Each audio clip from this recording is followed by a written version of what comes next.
Good morning, students. Now we have the continued topic of chapter number 2, topic number 2, pistil megasporangium, which is also called as ovule, and then embryo sac, which is also called as the female gametophyte or the egg.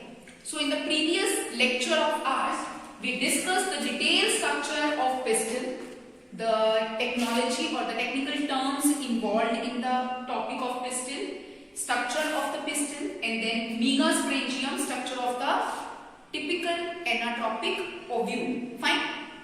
Now we are going to discuss the embryo sac. So where is embryo sac present?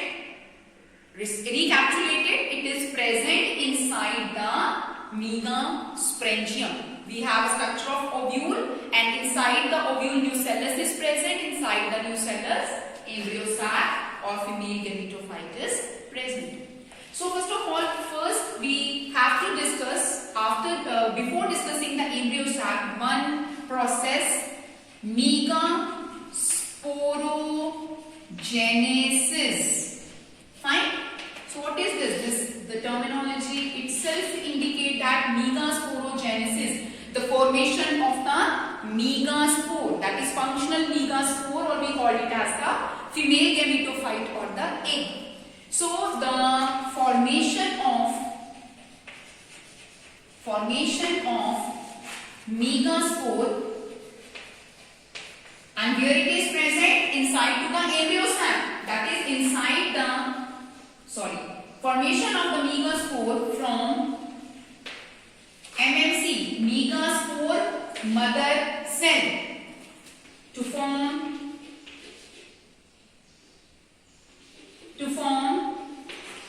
functional female gametophyte,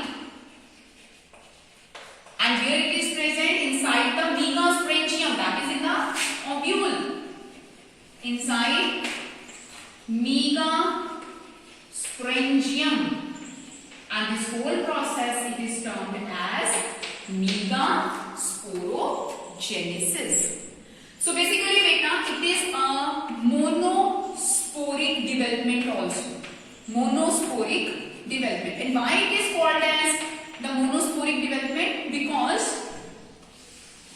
during the development of the megasporogenesis, they will produce the 4 megaspores. But out of the 4 megaspore, only one is functional. Only one megaspore, it is called as functional megaspore, which will convert into the female gametophyte or the egg. So it is called monosporic development. Fine. So we are just going to draw the diagrams of it, and it will be clear you more what I am going to discuss. Okay. So first of all, beta, inside to the megasporangium, that is in the ovule, nucellus is present. The megaspore mother cell. Okay, so this is your megaspore MMC, megaspore mother cell, where it is present inside the ovule. Megaspore mother cell, first of all, they undergo meiotic division, because they have to produce the 4 megaspores, reductional division. Fine. So it will undergo meiotic division, and it will convert into 4 cells. Fine.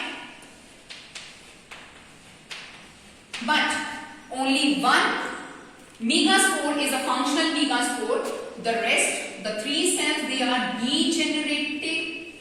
degenerating cells, and we have only one functional megaspore cell. So this division is called monosporic development of female gametophyte, and the further division is occur into this functional megaspore cell, which is present towards the micropylar end, because micropylar end is an open end where the pollen tube has to enter and the male gamete is to released inside to the embryo sac. Right?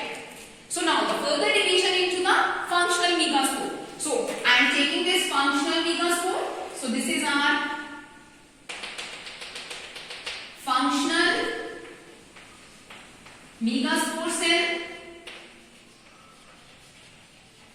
Right, beta? Now mitosis occur.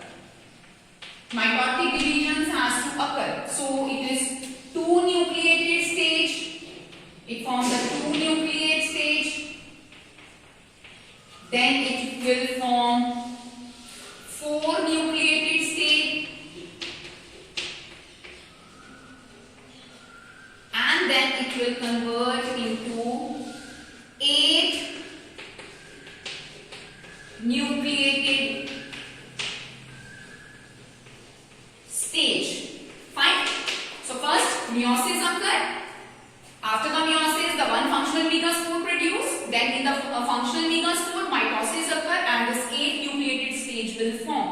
Now this is your fully developed embryo sac, or we call it as the female gametophyte. Now hereafter, the rearrangement or the shuffling of the cells will take place. So how it will happen, bachcho? I am just focusing this 8 nucleated stage here. Fine. So just focus yourself around to the 8 nucleated stage of the embryo sac. Rearrangement of the cell will occur. Fine. If I am taking from the embryo sac, this is my micropylar end and this is the chalazial end, the opposite part of micropylar. Rearrangement, how it occurs? 3 cells will remain here. 1 will come into the center from the upper side. 3 cells will remain here and 1 will go from here. So these cells fused to one another. And what will the structure will form? They will form the 7-celled 8 nucleated stage of embryo sac. Around the chalazial end, these 3 cells will form antipodal cell. Clear? Antipodal cell, this is chalazial end. This, the central cell which is fused, okay? 2 nuclei there, but the cell is considered to be a 1. So this is called central cell, or it is also normally termed as the polar nuclei. Fine. And towards the micropylar end, we have the 3 cells beta. One is from the functional egg, another 2 will form the synergids. These are synergids. This is your functional egg, female gametophyte, and these 2 are synergids. So if you count, we have 7 cells, but 8 nucleated stage of female gametophyte, or called embryo sac. So in the question or in the board exam, the question which include this topic do come. Fine. So this complete structure, it is also termed as egg apparatus. So what is egg apparatus in the embryo sac? It is nothing else. It is a 3 cells. 1 is egg, 2 are synergids. So comprising 1 egg apparatus. Now what are the functions of synergids, beta? Synergids are the only cells which will direct or which will give the direction to the pollen tube, so that the male gamete which is present inside the pollen tube must fuse with the egg. Okay, and ultimately the first cell of the life zygote will produce. So with this structure of female gametophyte, we will complete our topic number 2, that is pistil, megasporangium, or we call it as ovule, and the other is embryo sac, female